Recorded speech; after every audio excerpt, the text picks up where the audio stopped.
दिल्ली में हजारों ऑटो चालक होंगे बेरोजगार, हजारों की छिन जाएगी रोजी रोटी, क्योंकि दिल्ली सरकार ला रही है गरीब विरोधी नीति। दोस्तों, ये जो बयान है ये दिल्ली प्रदेश कांग्रेस कमेटी के अध्यक्ष देवेंद्र यादव जी के हैं। उन्होंने कहा कि दिल्ली सरकार एक ऐसी ईवी पॉलिसी लेकर आ रही है जो कि गरीब विरोधी है। इस पॉलिसी के चलते दिल्ली के हजारों ऑटो चालक बेरोजगार हो जाएंगे, हजारों ऑटो चालकों की रोजी रोटी पर सवाल खड़ा हो जाएगा। देवेंद्र यादव जी ने कहा कि जो दिल्ली सरकार नई ईवी पॉलिसी लेकर आ रही है उसके तहत 15 अगस्त 2025 से नए सीएनजी ऑटो रजिस्ट्रेशन पर रोक लगा दी जाएगी और 15 अगस्त 2025 से सीएनजी ऑटो के परमिट रिन्यूअल बंद कर दिए जाएंगे। उन्होंने कहा कि यह सीएनजी ऑटो चालकों पर एक अत्याचार है और यह अत्याचार कांग्रेस नहीं होने देगी।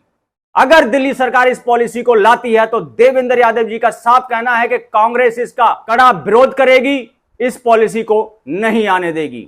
देवेंद्र यादव जी ने कहा कि दिल्ली के ऑटो चालक पहले ही ओला उबर जैसी कंपनियों से परेशान है और वो इस नीति का कड़ा विरोध करते हैं। देवेंद्र यादव जी ने कहा कि दिल्ली सरकार पहले अपने डीटीसी के बेड़े में और जितने भी सरकारी डिपार्टमेंट हैं और उन डिपार्टमेंटों में जितनी गाड़ियां हैं उन सभी को इलेक्ट्रिक करे और उसके बाद चरणबद्ध तरीके से ऑटो को ईवी में कन्वर्ट करे।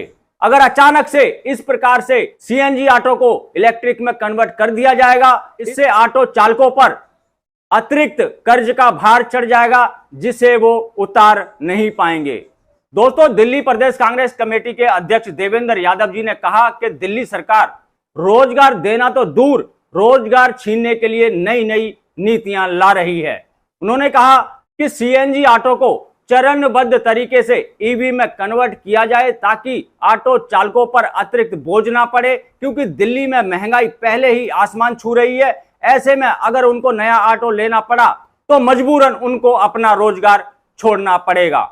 दोस्तों, दिल्ली प्रदेश कांग्रेस कमेटी के अध्यक्ष देवेंद्र यादव जी के अलावा all Delhi auto taxi transport Congress union के प्रेसिडेंट किशन वर्मा जी ने भी इस पॉलिसी का कड़ा विरोध किया है और उन्होंने कहा है कि यह पॉलिसी पहले भी आम आदमी पार्टी लेकर आने वाली थी, लेकिन दिल्ली के ऑटो टैक्सी चालकों के विरोध के चलते इस पॉलिसी को बाहर रखा गया था। लेकिन अब भारतीय जनता पार्टी फिर इस पॉलिसी को लाकर दिल्ली के ऑटो चालकों के पेट पर लात मारने का काम कर रही है और ऐसा कांग्रेस बिल्कुल भी बर्दाश्त नहीं करेगी।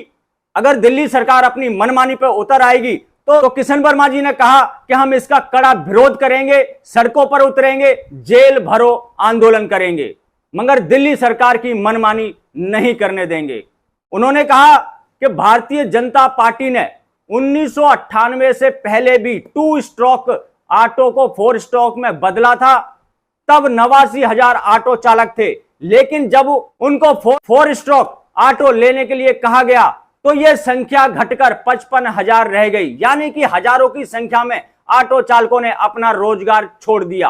और भारतीय जनता पार्टी फिर से ऐसी पॉलिसी लेकर आएगी कि सीएनजी ऑटो को इलेक्ट्रिक में बदलना पड़ेगा, तो मजबूरन फिर से हजारों ऑटो चालकों को अपना रोजगार छोड़ना पड़ेगा, जो कि कांग्रेस बिल्कुल बर्दाश्त नहीं करेगी।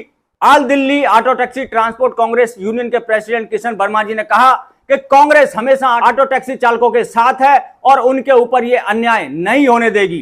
तो दोस्तों, यहां पर मैं आपको साफ साफ बता देना चाहता हूं कि दिल्ली सरकार ने अभी ना तो यह पॉलिसी लागू की है और ना ही कोई सूचना जारी की है, लेकिन जब से इस ईवी पॉलिसी 2.0 की खबरें नेशनल मीडिया पर आई हैं, ये चर्चा का विषय बन गई हैं, ऑटो चालकों को खौफ में डाल दिया है और इस ईवी पॉलिसी का दिल्ली के समस्त ऑटो चालक और ज्यादातर दिल्ली की ऑटो टैक्सी ट्रांसपोर्ट यूनियन विरोध कर रही है और इस ईवी पॉलिसी को ऑटो चालकों पर एक अत्याचार, सरकार की मनमानी बता रही हैं। तो जब इतनी भारी मात्रा में इस पॉलिसी का विरोध हो रहा है तो आने वाले दिनों में देखते हैं क्या सरकार इस पॉलिसी को लागू कर पाती है या फिर नहीं।